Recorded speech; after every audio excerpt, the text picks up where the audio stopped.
வணக்கம். சட்டசபையில நடந்த சினிமா கூத்துக்களை பத்தி நாம இந்த காணொலியில பேசலாம்னு பாக்குறோம். அதாவது மக்கள் ஏன் பேசாம இருக்காரு, பேசுங்க முதல்வரே, பேசுங்க சிஎம் சார், இப்படி ஊம கோட்டா மாதிரி உட்கார்ந்துருக்காதீங்க, சீட்ல ஆணி அடைஞ்ச மாதிரியே உட்கார்ந்துருக்காதீங்க, பேய் அடைஞ்ச மாதிரி உட்கார்ந்துருக்காதீங்க, மின்சாரம் தாக்குன மாதிரியே உட்கார்ந்துருக்காதீங்க, வாய்க்குள்ள ஏதோ கொழுக்கட்டையே வச்சுட்டே இருந்த மாதிரி வெறிக்க வெறிக்க பார்த்துட்டு உட்கார்ந்துட்டு இருக்காதீங்க அப்படின்னு சொன்ன உடனே நம்ம துள்ளல் நடிகருக்கு துள்ளல் ஆரம்பிச்சிருச்சு, உற்சாகம் பீறி அடிச்சிருச்சு அப்படின்னு தான் சொல்லணும். அதாவது மக்கள் உங்ககிட்ட தெளிவா நான் இப்ப சொல்றேன், மக்கள் உங்ககிட்ட கேட்டது உங்களுடைய சினிமா டயலாக்கையோ, உங்களுடைய தற்புகழ்ச்சி பொய்யுரைகளையோ, அல்லது நீங்க கடந்து வந்த புனிதமான வரலாற பத்தியோ, நீங்கள் பொய்யுரையாய் கூறிய அடுத்த ஆர்ப்பாட்டத்துக்கு ஸ்டிக்கர் ஒட்டின கதையோ கேட்டது கிடையாது. நீங்க 30 நாள் ஆகுது. இதுக்குள்ள அவ்வளவு சட்டம் ஒழுங்கு சீர்கேடா ஆயிருக்கு. எங்கள் பிஞ்சு குழந்தைகள், எங்கள் வீட்டு பெண்கள் பாலியல் வன்கொடுமைக்குள்ளாகி இரையாக்கப்பட்டு கொல்லப்படுகின்றனர். இதற்கு தீர்வு என்ன? போதாக்குறைக்கு விவசாயிகள் கஷ்டம், மழை பெய்யாததுனால தண்ணீர் பஞ்சம், இன்னும் பல விஷயங்கள் நடந்துகிட்டே இருக்கு. இதுக்கெல்லாம் என்ன தீர்வு நீங்க தரப்போறீங்க? நீங்க இதுக்கு எடுத்த என்னென்ன திட்டங்கள் நீங்க இப்ப தீட்டி வச்சிருக்கீங்க அப்படின்னு உங்க புத்தி கூர்மைய தீட்டி இருக்கீங்களான்னு கேள்வி கேட்டா, நீங்க உங்களுடைய படம் இப்போ சினிமா தியேட்டர்ல ஓடலங்கிறதுக்காகவே சபை, அதாவது இந்த சட்டமன்ற சபையை தேட்டரா மாத்தி வச்சிருக்கீங்க அப்படின்னு தான் சொல்லணும். உங்களுக்கு நடிச்சு ஊறி போன உடம்பு அப்படிங்கிறதுக்காக உங்களால தேமையேன்னு உட்கார்ந்துட்டு இருக்க முடியும், இல்லைன்னா கைய கால ஆட்டி டயலாக் பேச முடியும் அப்படிங்கிறதுக்காக நீங்க உட்கார்ந்து ஒரு பொய்யுரை ஆச்சிருக்கீங்க அப்படின்னு தான் சொல்லணும். அதாவது கேள்வி கேட்டா, இப்ப ஆசிரியர் உட்கார்ந்து பள்ளிக்கூடத்துல ஒரு மாணவன் பேசவே மாட்டான், என்ன கேட்டாலும் பதில் சொல்ல மாட்டான்.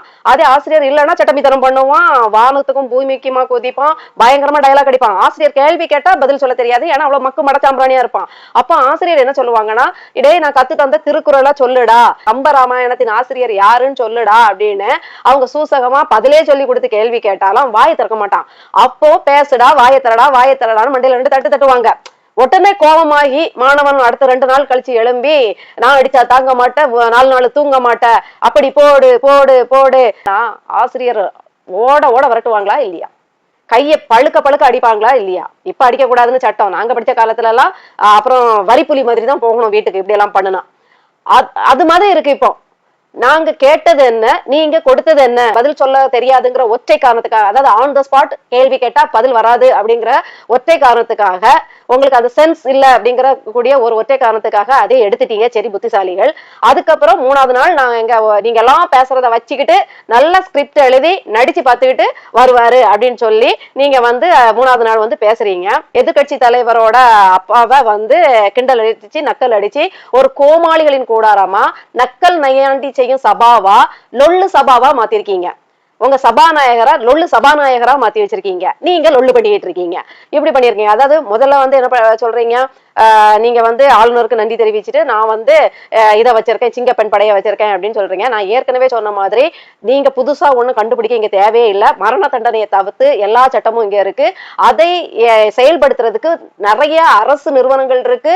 அதே நேரத்துல நடவடிக்கை எடுக்கக்கூடிய அளவுக்கு தன்னாட்சி அதிகாரம் கொண்ட சட்டத்தை ஜே ஆக்ட் அப்படிங்கிற ஒரு ஆக்டை செயல்படுத்துற குழுக்கள் இருக்கு. இவங்களெல்லாம் முடுக்கி விட்டு நீங்க வேலை பார்த்தா போதும். நீங்க வேற எதுவும் புதுசா கண்டுபிடிக்கவோ ஒன்னும் தேவையில்லை அப்படின்னா உங்களுக்கு அது தெரியாது. உங்களுக்கு டிசிபிஓ அப்படின்னா என்னன்னு தெரியுமா?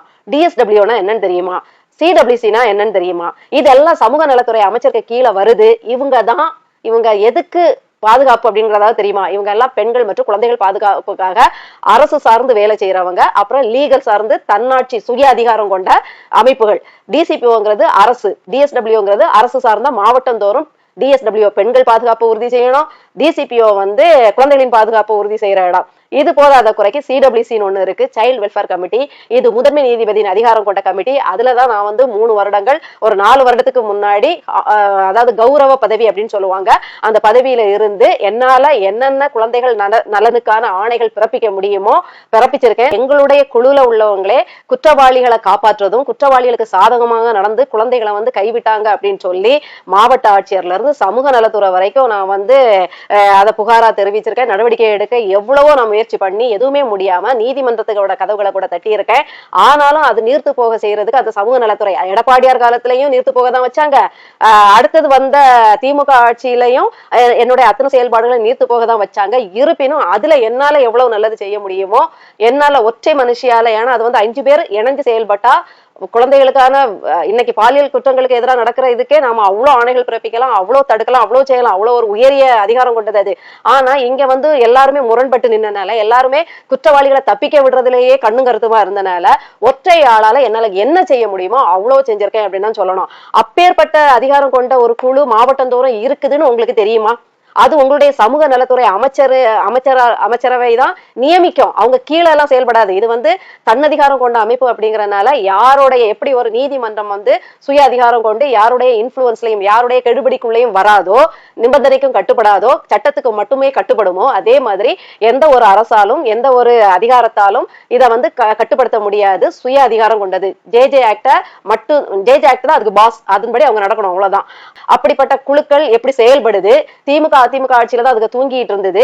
இப்ப செயல்படுதான்னு உங்களுக்கு கண்காணிக்கிறதுக்கு இப்படி ஒரு அமைப்புகள் இருக்குன்னு தெரியுமா? அதான் நான் கேட்கிறேன்.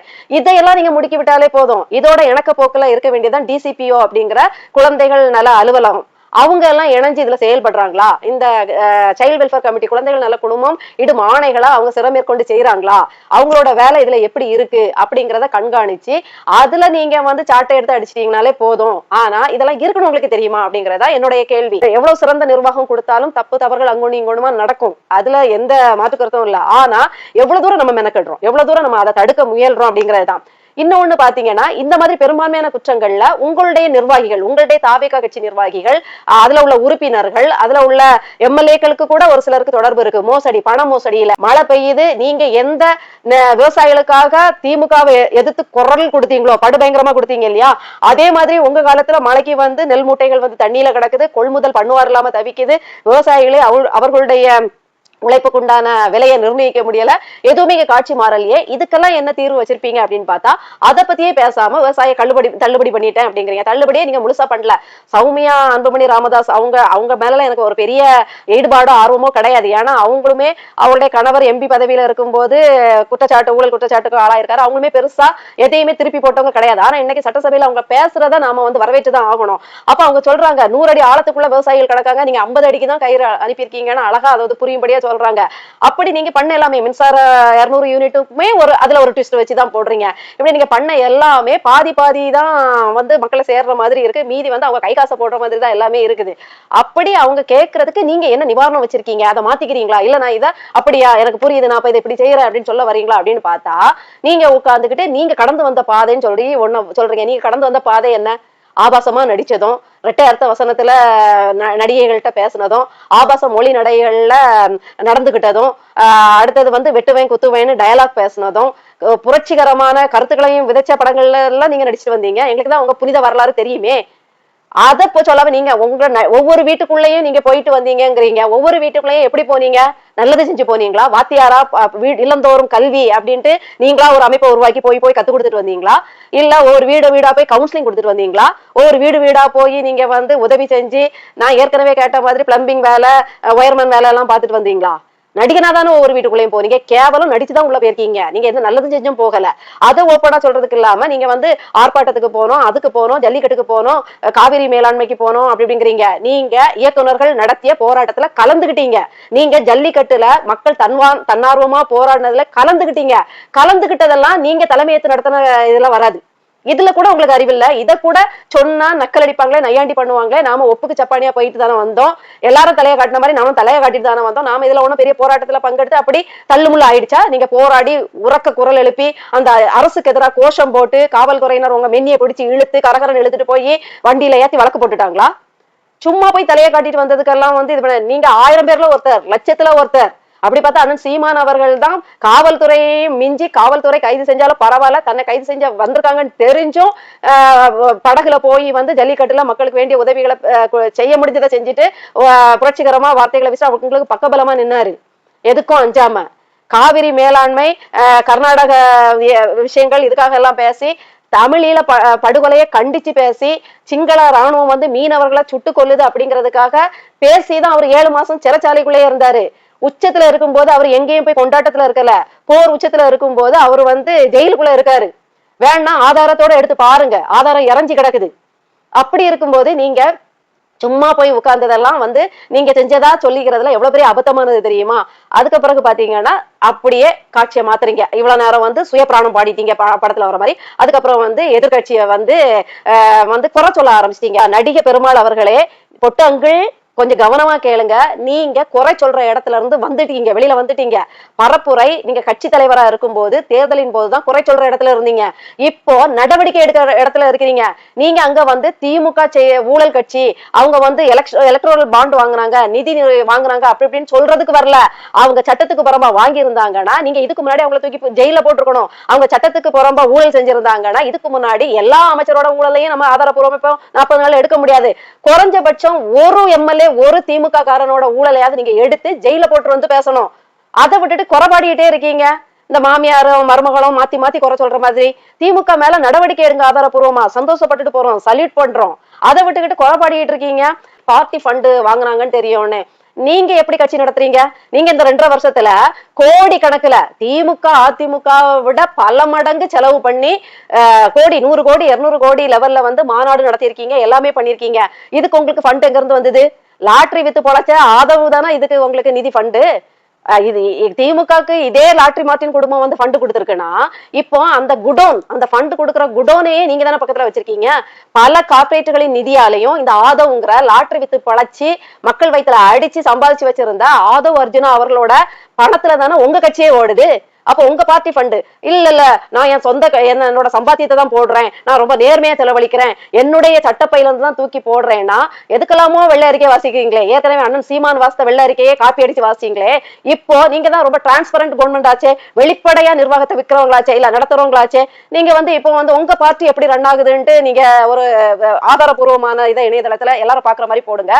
அப்ப தெரிஞ்சு போறோம் உங்களோட பார்ட்டி நிதி எப்படி வருதுன்னு. நீங்க யோக்கியமா? இதை கேட்கறதுக்கு உங்களுக்கு யோக்கியம் இருக்குதா? திமுக செய்யலன்னு சொல்ல வரல. திமுக அப்படிதான் பழக்குது, கொள்ளாடிச்சுதான் பழச்சுது, பினாமி சொத்து தான் இது பண்ணிச்சு, வாரிசு அரசியல் தான் பண்ணிச்சு. அவங்க வந்து பார்ட்டி ஃபண்டுன்ட்டு மாமனார்ட்டு தான் வாங்கினாங்க, சட்டத்துக்கு புறமான அத்தனையும் செஞ்சிருக்காங்க. அதுக்கு நீங்க நடவடிக்கை எடுங்க. போதா குறைக்கு அவங்க சொல்ற நீங்க எந்த ஃபண்டுல பார்ட்டி நடத்துறீங்கன்னு சொல்லிருங்க. உங்களுக்கு மட்டும் வந்து அப்படியே முதல் நாள் மாநாட்டுக்கு முன்னாடி தேவதூதர்கள் ஜோசப்ங்கிறதுனால தேவதூதர்கள் இறங்கி வந்து பந்த கால நட்டு பந்தல போட்டு அப்படி ஏற்கனவே அதிசயம் காணா ஒரு கல்யாண வீட்டுல ரசத்தை மாத்தின மாதிரி உங்களுக்கு வந்து பந்த கால நட்டு சேரை போட்டு விட்டு மக்களுக்கு வேண்டிய எல்லாத்தையும் பண்ணிட்டு தேவதூதர்கள் போயிருவாங்க. நீங்க வந்து அப்படி எல்லாம் மைக் செட் எல்லாம் பண்ணிட்டு போயிருவாங்க. நீங்க வந்து பேசிட்டு போவீங்களோ? உங்க காருக்கு பெட்ரோல் கூட இப்ப தேவதூதர்கள் தானே போடுவாங்க. அப்படியே வானத்துல இருந்து பொத்துக்கிட்டு உங்க காருக்கு வந்துடும். நக்கல் நையாண்டி அடிக்கிறதுக்கு முன்னாடி நீங்க எப்பேற்பட்டவங்களா இருக்கீங்கிறத கொஞ்சம் மனசுல வச்சுட்டு செய்யணும். ஏன் உங்களால இப்ப இவங்க மேல நடவடிக்கை எடுக்க முடியல? ஏன்னா நீங்களே நடவடிக்கைக்கு உள்ளாகிற அளவுக்கு கரூர் சம்பவம் பண்ணி வச்சிருக்கீங்க, வரி ஏய்ப்பு செஞ்சு வச்சிருக்கீங்க. அதனால குறைபாடிக்கிட்டே இருக்கீங்க குற்றம் உள்ள நெஞ்சினால. எனக்கு என்ன ரொம்ப வருத்தத்தை தந்துச்சுன்னா, காமராஜர், கக்கன், அடுத்தது வந்து என்னன்னா பெரிய பெரிய ஆளுமைகள், அதாவது நேர்மையானவர்களை பத்தி தான் நம்ம மட்டும் பேச முடியும். ஜெயலலிதாவும் இருந்தாங்க, கருணாநிதியும் இருந்தாங்கன்னு சில பத்திரிகையாளர்கள் மாதிரி பூசி மளிகையெல்லாம் என்னால பேச முடியாது. நான் நேர்மையாளர்களை தான் நான் எடுத்துக்காட்டா சொல்ல முடியும். அதனால காமராஜர், கக்கன் போன்றவர்களால் அலங்கரிக்கப்பட்ட மரியாதைக்குரிய மாண்புக்குரிய ஒரு பொக்கிஷமான அந்த சபைய நீங்க வந்து லொள்ளு சபாவா மாத்தி வச்சிருக்கீங்க. நீங்க ஆக்ஷன் இப்படி பண்றதுக்கு, நீங்க இப்படி கழுத்தை வெட்டிட்டு சாகிறதுக்கு நீங்க சபாநாயகரை இயக்குனரா மாத்தி, அதுவும் எதிர்கட்சி இல்லாதப்ப உங்க வீராவேசத்தை காட்டுறீங்க.